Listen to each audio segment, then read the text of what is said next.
Good morning students, कैसे हैं आप सब।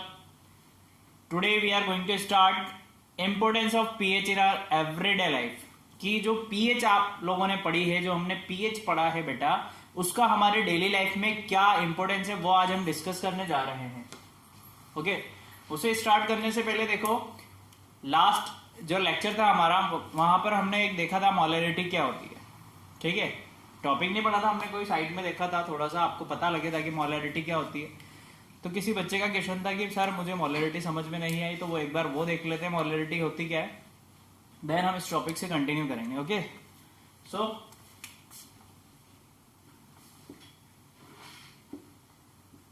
मोलैरिटी, ठीक है। मोलैरिटी होती क्या है बेटा, कि कितने particular number of moles 1 litre में आपके डिसोल्व हो रहे हैं, कितने नंबर्स ऑफ सॉल्यूट कह दीजिए, कितने numbers of moles of solute किसी पर्टिकुलर 1 लीटर वॉल्यूम में जब डिसोल्व हो रहे होते हैं, तो उसको उसकी क्या बोलते हैं, मोलैरिटी बोलते हैं। हमने क्या लिखा था इसे, नंबर ऑफ मोल्स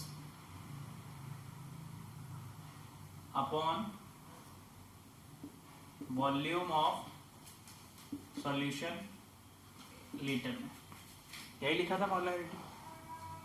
अब मोल्स क्या होता है आपका, मोल्स कुछ नहीं होता है बेटा, मोल्स होता है आपका अमाउंट ऑफ द सब्सटेंस, किसी भी सब्सटेंस का amount. Moles is nothing but it is just a number. क्या होता है, एक नंबर होता है। जैसे अगर हम बात करें किसी डजन के बारे में, अगर मैं बोलूं बेटा एक डजन में कितने नंबर, तो आप बोलेंगे 12। मैं बोल रहा हूं एक डजन बुक में कितने नंबर, तो आप बोलेंगे 12 बुक। मैं बोलूंगा एक डजन मार्कर कितने नंबर्स, 12। सो मोल भी क्या है, एक जस्ट नंबर है जो डिफाइन करता है पर्टिकुलर एटम्स को, कि एक कार्बन एटम में कितने नंबर होते हैं। ठीक है, तो हमने एक नंबर ले लिया था 6.023 इंटू 10⁻23। उतने कार्बन एटम्स को हम बोल रहे थे कितना हो रहा था, 12 ग्राम। या फिर हम कह रहे थे कि एक मोल में कितना होता है कार्बन एटम, तो हम बोल रहे थे 12 ग्राम। ठीक है, तो इट जस्ट अ नंबर। तो वहां से अगर मोल की बात करें हम, तो मोल क्या था आपका, मोलैरिटी को डिनोट करते हैं बेटा एम से, तो मैं एम लिख रहा हूं। मोल्स होता है आपका वेट ऑफ सॉल्यूट, किसमें होता है, ग्राम में। केमिस्ट्री की लैंग्वेज में बेटा वेट और mass both are same thing, but physics में दोनों डिफरेंस होता है। ठीक है, तो अभी तो हम क्या करेंगे, वेट भी लिख सकते हैं आप, या फिर आप इसकी जगह मास भी यूज करते हैं, दोनों सेम ही चीज है। Weight of solute upon molecular weight, ठीक है, multiply by volume of solution. अगर आप इसे ml में ले रहे हैं, किसमें, मिलीलीटर में, तो ऊपर क्या हो जाएगा, मल्टीप्लाई बाय 1000। ठीक है, तो ये आपकी मोलैरिटी होती है बेटा। होती तो बेसिकली यही है, पर अगर आपको ये दे दे, ये दे दे, तो ये तो आपको पता ही होता है, तो इससे भी आप मोलैरिटी निकाल सकते हैं। Is that clear? ओके, आप इसका स्क्रीनशॉट लीजिए जब तक, फिर हम स्टार्ट करते हैं अपना टॉपिक। ओके, चलो अब देखते हैं बेटा पीएच का इंपॉर्टेंस। फर्स्ट हम देखेंगे बायोलॉजिकल सिस्टम में पीएच का क्या इंपॉर्टेंस है। ओके, बायोलॉजिकल सिस्टम में सारे लिविंग ऑर्गेनिज्म आ जाते हैं आपके। लिविंग ऑर्गेनिज्म के लिए पीएच बहुत इंपॉर्टेंट है बेटा। कैसे, एक नैरो पीएच रेंज पे ही काम होता है, उसमें उनकी एक फिक्स पीएच होती है, जैसे 7 to 7.8 हमने ले रखी है, कि इसके अगर आगे होता है या पीएच इंक्रीज होती है या फिर डिक्रीज होती है, तो जो सर्वाइवल सिस्टम है उनका वो क्या हो जाएगा, डिफिकल्ट हो जाएगा सर्वाइव करना उनका नेचर में। ठीक है, तो फर्स्ट 1 by 1 करके हम डिस्कस करेंगे। फर्स्ट हम देख रहे हैं ह्यूमंस एंड एनिमल्स में पीएच क्या रेंज होती है, पीएच की कैसे वो सर्वाइव कर सकते हैं, कितनी पीएच रेंज पे ह्यूमंस एंड एनिमल्स सर्वाइव कर पाएंगे। ठीक है, okay. All living organism are pH sensitive, आप सब लोगों को पता है। Okay, most of the reaction taking place in our body किस रेंज पर होती हैं, हमारे बॉडी में बहुत सारी रिएक्शंस होती हैं बेटा, होती ही नहीं होती, स्टमक में होती हैं, अपने माउथ में होती हैं, बहुत सारी केमिकल रिएक्शंस होती हैं हमारी बॉडी में। उनकी पीएच रेंज कितनी होती है, 7 to 7.8। ओके, अगर ह्यूमन सलाइवा की बात करें, टीयर्स की बात करें एंड ब्लड की बात करें, तो उसकी पीएच होती है बेटा आपकी, किस किस की बात करी हमने, सलाइवा, ब्लड, टीयर्स। इनकी पीएच होती है आपकी नियरली अबाउट 7.4। ओके, अगर पीएच 7.4 से कम हुई या फिर ज्यादा हुई तो डिफिकल्टी स्टार्ट हो जाएगी। Is that clear? चलो इतना क्लियर है। पीएच में डिफरेंस होने की वजह से, यानी कम ज्यादा होने की वजह से सर्वाइवल बहुत ज्यादा डिफिकल्ट हो जाता है। हमें स्टमक पेन होने लग जाता है कभी कभी, कभी एसिडिटी जिसे आप बोलते हैं वो बढ़ जाती है, टूथ डिके स्टार्ट हो जाता है आपका, सॉइल की ग्रोथ अच्छे तरीके से नहीं हो पाती। ये सब क्या है? पीएच की वजह से ही होता है। ओके, सेकंड हम देखने वाले हैं एनिमल्स को कैसे इफेक्ट होता है पीएच का। तो aquatic life gets disturb due to the acid rain. अब देखो बेटा, एसिड रेन क्या होती है? देखो, फैक्ट्री वगैरह होती है, वहां से पॉल्यूटेंट्स निकलते हैं। Pollutant means poisonous gases like nitrogen dioxide, sulphur dioxide. ये गैसेस जो निकलती हैं बेटा, ये क्या करती हैं, जो नेचर में या फिर आप कह लो एटमॉस्फेयर में जो वाटर वेपर प्रेजेंट होता है उससे क्या करती है? रिएक्ट कर लेती है। देखो क्या करा, ये सल्फर डाइऑक्साइड निकली, इसने क्या करा, वाटर वेपर से रिएक्ट किया और क्या बना लेगा बेटा? ये सल्फ्यूरिक एसिड। क्या फॉर्म कर लेते हैं ये? Sulphuric acid. आपको पता है सल्फ्यूरिक एसिड क्या है? स्ट्रॉन्ग एसिड होता है। जब ये सल्फ्यूरिक एसिड जो नॉर्मल रेन हो रही होती है, जैसे अभी रेनी सीजन है, अभी मान लो सल्फ्यूरिक एसिड प्रेजेंट है एटमॉस्फेयर में, तो ये रेन वाटर के साथ मिल जाता है और इसे क्या बोल देते हैं हम? Acid rain. क्या बोलते हैं बेटा? Acid rain. जब ये एसिड रेन क्या करती है? वाटर बॉडीज में जाके गिरती है। वैसे तो नॉर्मली जो रेन होती है आपकी, उसकी पीएच होती है समथिंग अबाउट 6 के, 6 से लेस देन ही होती है, ठीक है। तो जैसे ही ये एसिड उसमें जाके मिलते हैं, उनकी पीएच क्या होती है बेटा? 5.6 से भी कम हो जाती है, यानी वो स्ट्रॉन्ग होते जाते हैं धीरे धीरे। जैसे ही एसिड स्ट्रॉन्ग होगा तो वो इफेक्टिव भी उतना ही ज्यादा होगा। जब ये किसी पॉन्ड्स वगैरह, रिवर वगैरह में जो एसिड होता है वो जाके गिरता है, तो वहां की जो इकोमरीन सिस्टम होता है, वहां की एक्वेटिक लाइफ होती है, उसको डिस्टर्ब कर देता है जाके। क्यों? क्योंकि अगर वहां पर गिरेगा, एसिड रेन हो रही है वहां पर, तो एसिडिक क्वांटिटी बढ़ेगी, जाहिर सी बात है। जब एसिडिक क्वांटिटी बढ़ जाएगी तो सर्वाइव करना वहां पर एक्वेटिक एनिमल्स का बहुत ज्यादा डिफिकल्ट हो जाता है। इस वजह से जो फिश वगैरह होती है वो मर जाती हैं, है ना। तो पीएच रेंज कितनी होनी चाहिए आपकी? 5.6 से बिलो नहीं होनी चाहिए, 6 से 5.6 के बीच में ही होनी चाहिए। ओके, अब अगर मान लो एसिड रेन हो चुकी है या प्रॉब्लम आ चुकी है, अपने पीएच डिक्रीज हो चुका है आपका इकोमरीन सिस्टम का, तो हम इसे कैसे कंट्रोल करेंगे, कैसे एसिड के इफेक्ट को न्यूट्रलाइज कर सकते हैं? तो हम क्या करते हैं बेटा, जितना भी वाटर बॉडीज है जहां पर एसिड रेन है, एसिड मिक्स है, एसिड की क्वांटिटी जहां पर बढ़ रही है जिन वाटर बॉडीज में, हम वहां पर क्या करते हैं? कैल्शियम कार्बोनेट मिक्स करते हैं। क्या मिक्स करते हैं? Calcium carbonate. कैल्शियम कार्बोनेट करता क्या है? बेसिकली एसिड के इफेक्ट को खत्म कर देगा। क्या कर देगा? न्यूट्रलाइज कर देगा। और क्या होगा? एसिड ही बढ़ रहा होगा, एसिड के इफेक्ट को जब ये न्यूट्रलाइज कर देगा तो जो एक्वेटिक एनिमल्स का सर्वाइवल है वो इजीली हो जाएगा, ठीक है। इस तरीके से हम क्या करेंगे? इसे न्यूट्रलाइज कर सकते हैं। सेकंड थिंग है आपके लिए प्लांट्स। अब देखो प्लांट्स में क्या होता है, किसी भी प्लांट्स की प्रॉपर ग्रोथ के लिए उसे क्या चाहिए होती है? एक अच्छी सॉइल चाहिए होती है बेटा। जब तक प्रॉपर उसे सॉइल नहीं मिलेगी तब तक प्लांट की ग्रोथ नहीं होगी, ना ही उससे कुछ यील्ड होगा, यानी कुछ पैदावार भी उससे नहीं होगी। हमारे प्लांट की जो सॉइल होती है बेटा, ना वो एसिडिक होनी चाहिए ज्यादा, ना वो बेसिक होनी चाहिए। दोनों ही कंडीशन में दोनों ही कंडीशन में जो सॉइल है वो प्रॉपर नहीं होगी तो प्लांट की ग्रोथ भी प्रॉपर तरीके से नहीं हो पाएगी। Is that clear? तो हमें कैसी सॉइल चाहिए? हमें न्यूट्रल सॉइल की रिक्वायरमेंट होती है, जिसमें ना तो एसिड ज्यादा प्रेजेंट हो, ना बेस ज्यादा प्रेजेंट हो। Is that clear? तो जो न्यूट्रल सॉइल होगी, तो न्यूट्रल जब सॉइल होगी तो उसकी पीएच कितनी होगी बेटा? एग्जैक्टली 7 होगी। याद करो, न्यूट्रल जब हमने देखा था तो पीएच कितनी देखी थी हमने? 7 पीएच को हम न्यूट्रल कह रहे थे, ठीक है। जब सॉइल न्यूट्रल हो जाएगी तो पीएच कितनी होनी चाहिए उसकी? 7। जब पीएच 7 हो जाएगी तो प्लांट की जो ग्रोथ है वो प्रॉपर हो पाएगी, ठीक है। अब होता क्या है, कभी कभी हम क्या करते हैं, रॉन्ग हार्वेस्टिंग कर देते हैं या फिर एक्सेस अमाउंट में फर्टिलाइजर यूज कर लेते हैं। हम नहीं करते हैं, जो फार्मर्स वगैरह होते हैं वो कर लेते हैं, आप भी नहीं करते हो ना, डोंट वरी। जो फार्मर्स होते हैं बेटा वो क्या करते हैं, केमिकल फर्टिलाइजर का यूज एक्सेस अमाउंट में कर लेते हैं। तो कभी कभी क्या होता है, by chance acidic quantity soil की बढ़ जाती है या फिर कभी बेसिक क्वांटिटी भी सॉइल की बढ़ जाती है। तो अब हम इसे कैसे न्यूट्रलाइज करेंगे, हमें पता है अगर एसिडिक क्वांटिटी बढ़ रही है तो मुझे बेस मिक्स करना ही पड़ेगा, मस्ट है मेरे लिए कि मैं बेस मिक्स करूं, then we will be able to neutralise the acidic quantity of the soil. Okay, अगर सॉइल बेसिक हो चुकी है मेरे पास तो मेरे लिए मस्ट है कि मैं उसमें कुछ एसिड ऐड करूं ताकि वो जो सॉइल की बेसिसिटी है उसे मैं न्यूट्रलाइज कर सकूं।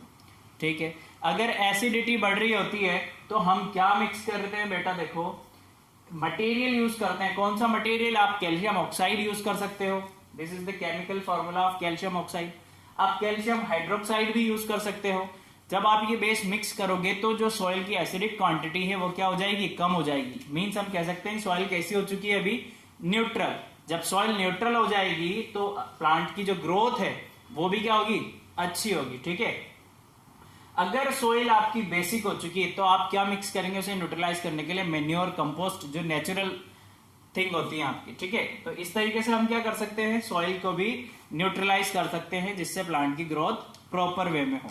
Okay, take a screenshot fast. Okay, next is your pH in our digestive system. Digestive system में पीएच का क्या इफेक्ट होता है बेटा, हमारी जो स्टमक की वॉल्स होती हैं वो क्या करती है, सिक्रेशन करती है किसका, हाइड्रोक्लोरिक एसिड का। तब उसकी पीएच कितनी होती है, 1.2 समथिंग होती है। ओके, कभी कभी हम क्या करते हैं, ओवर ईटिंग कर लेते हैं या फिर गरम गरम खाना खा लेते हैं गर्मियों में। बेटा आपने देखा होगा तो कैसा फील होता है हमें, कभी कभी sensation, the burning sensation feel होता है। ठीक है, वॉमिटिंग जैसा भी फील होता है कभी कभी। ऐसा होता क्यों है, क्योंकि जो HCl सीक्रेट हो रहा होता है, तो ओवर ईटिंग करने पे क्या होता है, वॉल्स के पास, स्टमक वॉल्स के पास रॉन्ग मैसेज जाता है और वो क्या करती है, ज्यादा सिक्रेशन कर देती है एसिड का। ज्यादा सिक्रेशन होने की वजह से हमें इरिटेशन, पेन फील होता है। ठीक है बेटा, तो क्या होगा, आप उसे कैसे न्यूट्रलाइज कर सकते हैं, आप उसे न्यूट्रलाइज करने के लिए क्या यूज करें, एंटी एसिड यूज करते हैं। आप इनो यूज करते हैं इनो यूज। उससे क्या होता है, जो एसिड अपने पेट में या स्टमक में जो बढ़ रहा होता है एक्सेस अमाउंट, वो उसे क्या जाके क्या कर देता है, न्यूट्रलाइज कर देता है और हमें क्या मिल जाता है, रिलीफ मिल जाता है। ठीक है, तो इस तरीके से हमारे डाइजेस्टिव सिस्टम में भी पीएच काम करता है बेटा। ठीक, next is your pH change leads to tooth decay. Tooth decay में पीएच का क्या रोल होता है, हमारे माउथ की पीएच जो होती है वो कितनी होती है, समथिंग लाइक 6 होती है बेटा। क्यों, क्योंकि हमारे माउथ में सलाइवा होता है। सलाइवा कहां से आता है, सिलेवरी ग्लैंड से। तो वो नेचर में कैसा होता है, बेस होता है बेसिकली सलाइवा। तो जो पीएच है उसको मेंटेन करके रखता है वो कितना बेटा, 6 तक। स्लाइटली एसिडिक बोल सकते हो आप। तो कभी कभी क्या होता है, हम खाना खा रहे होते हैं तो फूड पार्टिकल्स क्या हो जाते हैं, दांत के बीच में फंस जाता है। जब उसका डिग्रेशन होता है, कौन करता है, बैक्टीरिया जो प्रेजेंट होते हैं हमारे माउथ में, वो उसका डिग्रेशन जैसे ही करते हैं बेटा, कार्बोहाइड्रेट्स का शुगर प्रेजेंट हुआ, कार्बोहाइड्रेट्स का जैसे ही डिग्रेशन स्टार्ट होता है, हमारे माउथ में एसिड की क्वांटिटी है वो क्या हो जाती है, बढ़ जाती है। मींस पीएच की वैल्यू क्या होगी आपकी, कम हो जाएगी। कितनी कम, 5.6 से भी अगर कम हुई तो हम कहेंगे कि जो माउथ में एसिड की क्वांटिटी है एसिड की, वो बहुत ज्यादा बढ़ चुकी है। ओके, तो क्या होता है, हमारे जो एनिमल्स होते हैं, टूथ होते हैं, कैल्शियम फॉस्फेट के बने होते हैं बेटा। ये क्या होते हैं, वाटर में इनसॉल्युबल होते हैं, पर इनमें कोरोजन का नेचर होता है। कैसे होगा, जब एसिड की क्वांटिटी बढ़ जाएगी तो कैल्शियम फॉस्फेट में क्या हो जाएगा, ये जो आपके टीथ का जो कलर चेंज होता है, हल्के से हो जाते हैं, पीले पीले कलर का होता है, बदबू आने लग जाती है। ऐसा होता है क्यों, क्योंकि मुंह में क्या होते हैं, अपने खाना फंसे होने की वजह से बैक्टीरिया डिग्रेडेशन करते हैं और एसिड की क्वांटिटी को बढ़ा देते हैं। इसको अवॉइड करने के लिए सबसे अच्छा काम है बेटा, आप जब भी खाना खाओ, आफ्टर ईटिंग आप क्या करो, माउथ अच्छे से क्लीन कर लो, वॉश कर लो। ठीक है, और क्या करो, आप अवॉइड करो ईटिंग शुगर फूड, कम खाओगे तो क्या होगा, एसिडिक क्वांटिटी नहीं बढ़ेगी, बैक्टीरिया को मौका नहीं मिलेगा डिग्रेडेशन का। और आप क्या कर सकते हो, डेली बेसिस पे ब्रशिंग करो टूथपेस्ट से। टूथपेस्ट क्या होता है, बेसिक होता है नेचर में, उसमें सम क्वांटिटी बेस की पाई जाती है। जो हमारे माउथ में एसिड प्रेजेंट होता है बेटा, उसको क्या करता है, वो न्यूट्रलाइज करता रहता है, जिससे क्या होती है, जो पीएच होता है वो मेंटेन हो जाता है। ठीक है, और एनिमल का जो डिके हो रहा होता है, टूथ डिके, वो भी रुक जाता है। ओके, तो ये क्या है, पीएच का इफेक्ट है किस पे, टूथ डिके पे। ओके, जल्दी से नोट डाउन कर लो आप। नेक्स्ट फिर देखते हैं अभी।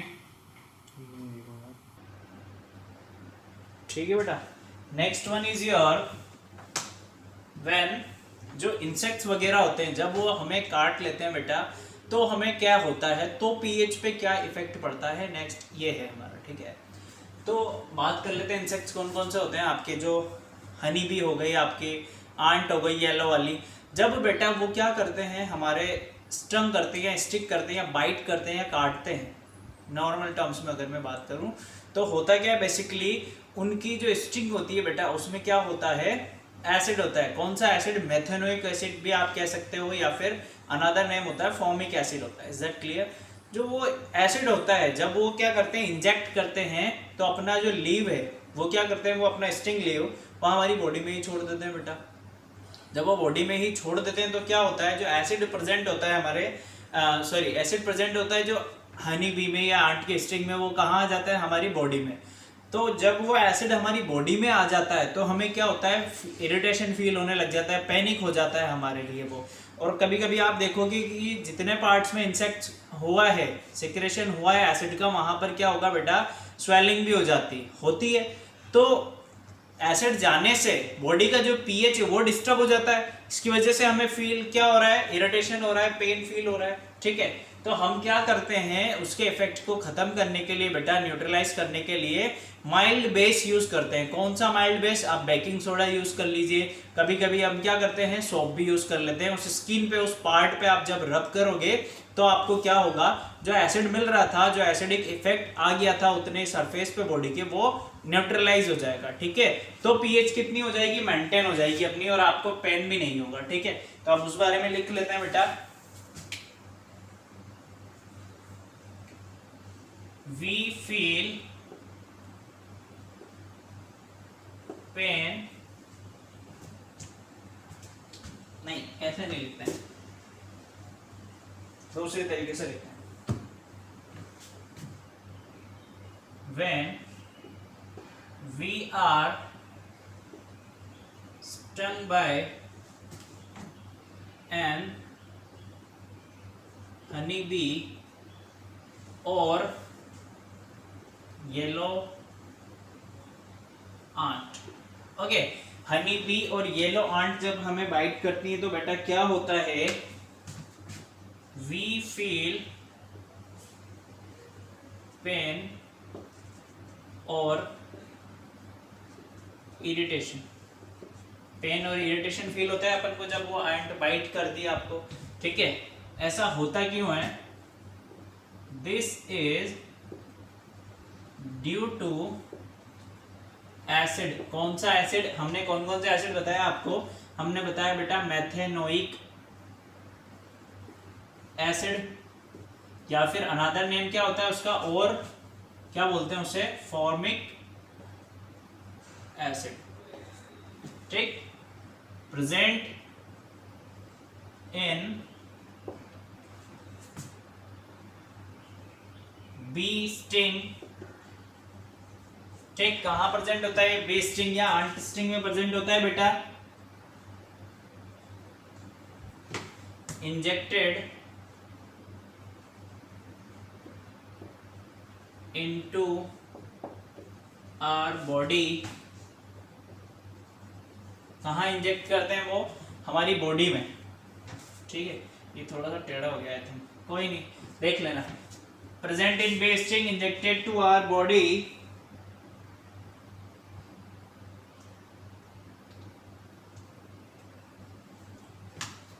by the bee or ant.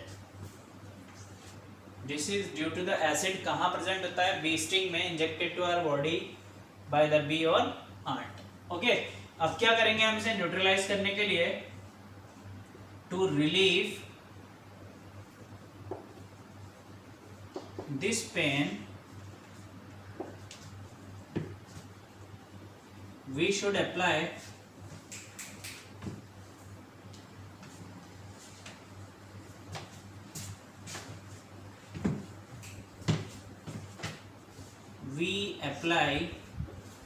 this solution of mild base। क्यों कर रहे हैं बेटा बेस, क्योंकि एसिड है। माइल्ड बेस लाइक क्या क्या हो सकता है, ये आपका ये होगा बेटा, आपका बेकिंग सोडा हो सकता है, और सॉप हो सकता है आपका। ठीक, क्या हो सकता है और आपका ऐसे नहीं लिखते हैं, ऐसे लिख देते हैं, और रबिंग दी अफेक्टेड एरिया बाय सोप। ठीक है बेटा, हम कैसे न्यूट्रलाइज कर सकते हैं उस एसिड के इफेक्ट को? हम रब करेंगे, किससे? सोप सॉल्यूशन से रब करेंगे, या फिर हम क्या करेंगे, कोई भी माइल्ड बेस आप यूज कर सकते हैं। Is that clear? Mild base क्या होगा? बेकिंग सोडा आप यूज कर लो, या फिर आप उसके प्लेस पे क्या यूज कर लो बेटा, सोप को रब करोगे तो जो एसिड आपकी बॉडी में आ चुका था वो क्या हो जाएगा, खत्म हो जाएगा। ठीक है, तो आपको क्या मिलेगा, रिलीफ मिलेगा। ठीक, ऐसे के ऐसे ही सेम सिमिलरली आपने बेटा कभी देखा होगा, ऐसे पेड़ या प्लांट्स जो होते हैं, जैसे कैक्टस आपके लीजिए, ऐसे प्लांट्स होते हैं जिसमें क्या होते हैं, कांटेदार होते हैं। कांटेदार पेड़, या फिर आप कह लें स्टिंगलिंग लीव्स होती हो उनकी, स्टिंगिंग लीव्स, कांटे लगे हुई। तो कभी क्या होता है, हम कहीं से निकल रहे होते हैं, या फिर कभी घर में भी होता है हमारे, तो कभी एक्सीडेंटली हाँ टच भी होता है हमारा, तो कैसा फील होता है, हमें बहुत सा पैनिक फील होता है, बहुत ज्यादा। क्यों होता है बेटा? क्योंकि जो स्टिंग थे उस लीव्स के, उसमें भी क्या प्रेजेंट होता है, एसिड प्रेजेंट होता है। कौन सा एसिड? सेम एसिड आपका प्रेजेंट होता है, जो कि मैथेनिक एसिड आप कह लो, या फिर फॉर्मिक एसिड आप कह लो, उसमें भी प्रेजेंट होता है। जब हमारे को वो स्टिंग करता है तो एसिड बॉडी में सिक्रेट कर देता है हमारी, और सेम प्रॉब्लम हमें फेस करनी पड़ती है। तो इसे भी हम कैसे न्यूट्रलाइज कर सकते हैं? सेम प्रोसेस से, बाय रबिंग द सोप और by applying baking soda. Is that clear? So यहाँ पर हमारा पीएच का इंपॉर्टेंस जो हमारे डेली लाइफ में हो रहा था वो हमने देखा कहाँ, बायोलॉजिकल सिस्टम में हमने देखा कि डाइजेस्टिव सिस्टम में कैसे काम दे रहा था, हमने देखा टूथ डिके को कैसे प्रोवाइड इफेक्ट कर रहा था, सोइल ट्रीटमेंट में क्या हो रहा था, and last one is your insects की बाइट्स में क्या रोल है पीएच का। ठीक है, तो ये हमारा इंपॉर्टेंस ऑफ पीएच था। एक सेपरेट क्वेश्चन आपसे पूछा जा सकता है बोर्ड में, या फिर हो सकता है कंपटीशन में आपसे पूछ ले कि कौन सा एसिड हनी बी सिक्रेट करता है। इस टाइप के आपसे क्वेश्चन पूछ सकता है, या फिर आपसे पीएच के बारे में भी पूछ सकता है बेटा कि हनी बी जब काटती है तो पीएच कितना होता है, डाइजेस्टिव सिस्टम के लिए जो सिक्रेशन होता है एसिड का पेट में, स्टमक में, उसका पीएच कितना हो सकता है। तो इस तरीके के क्वेश्चन आपसे पूछ सकता है। ओके, नेक्स्ट क्लास में हम डिस्कस करेंगे सॉल्ट्स के बारे में। Okay fine, thank you. अब ये नोट कीजिए, अच्छे से पढ़िए, कोई डाउट आता है बेटा तो you can contact me. Okay, thank you, keep learning, good day.